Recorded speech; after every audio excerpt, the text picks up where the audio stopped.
Hello everyone, in today's video I'm going to show you how to fix invalid destination address in Realme 15 Pro. So let's start the video. First of all, open settings. In settings, here you can see the option airplane mode. Now here you can turn on or off your airplane mode 2 to 3 times.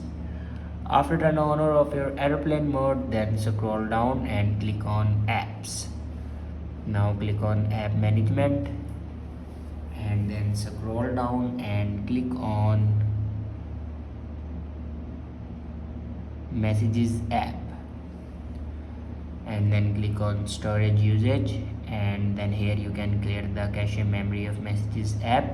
After clear the cache memory, then go back to the main page of your settings and click on system and update. Now click on backup and reset and click on reset phone.